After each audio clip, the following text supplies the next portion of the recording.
Days after the killing of Hamas boss Ismail Haniyeh in Tehran, there seems to be no clarity on how the visiting Hamas political bureau chief was actually murdered.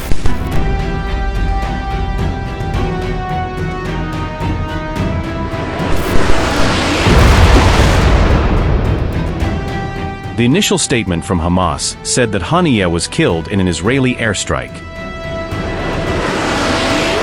Iranian media, on the other hand, initially reported 3 missiles were launched by a drone and later that the missile was launched from outside of Iran. Now, a New York Times report claims that Haniyeh was killed by a bomb smuggled into the Tehran guest house around 2 months back.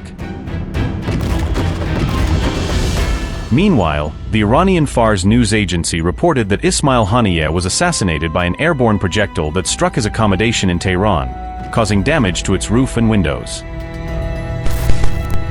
To add to the suspense, Israel has also not taken responsibility for the killing of the Hamas boss. When Israel wants to take responsibility, Israel takes responsibility. If it has not taken responsibility, it's for one of 2 reasons. Either A, it does not want to, or B, it has not done it. So how exactly was the Hamas boss killed? Are Iran and other Middle Eastern militant groups correct in blaming Israel for the attack? Was Mossad behind the assassination?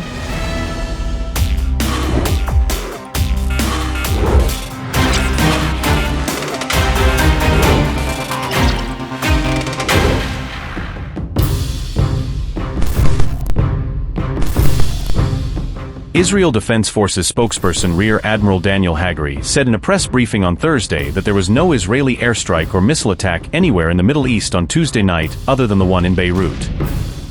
אנחנו תקפנו ביום שלישי בלילה בלבנון וחיסלנו את פואד שוקור בתקיפה אווירית מדויקת.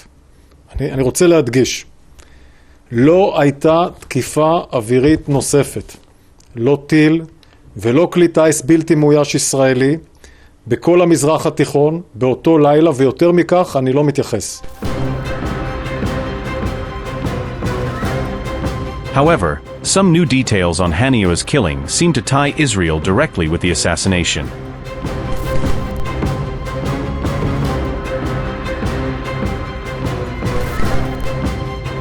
An Axios report cites sources with knowledge of the issue to claim that the Israeli Mossad indeed assassinated Haniyeh. The report goes on to claim that Mossad executed the plan by detonating an explosive device planted in advance in his bedroom at the Iranian government official residence in Tehran. The sources told Axios that Israeli intelligence learned which facility and which exact room Haniyeh stayed in during his visits to Tehran.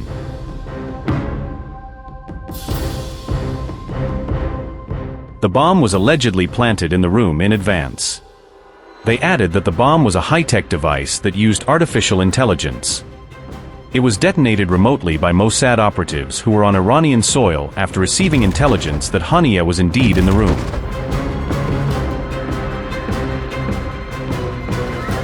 The explosive device was reportedly smuggled about 2 months ago into the Hamas leader's room at the Tehran guest house where he was staying.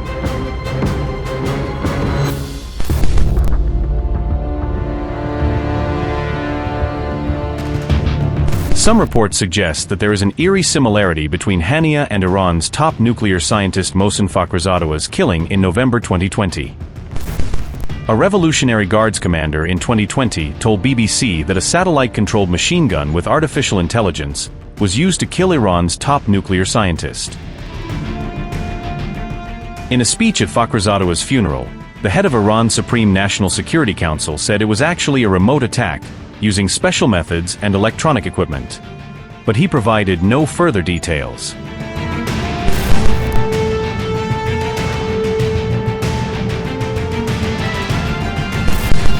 Contradictory statements coming from Iranian media also raises question marks about its own role in the assassination of Ismail Haniyeh.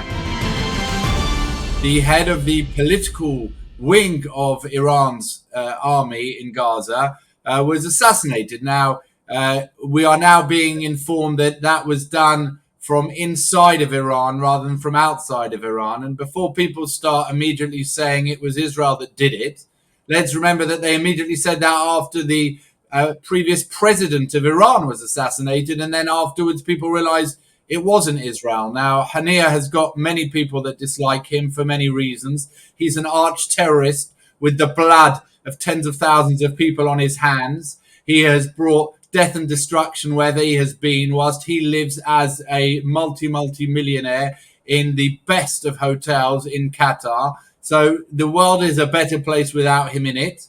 But we must keep our eye on the ball. And that ball is that there is a major Iranian empire that is threatening the stability of the Middle East.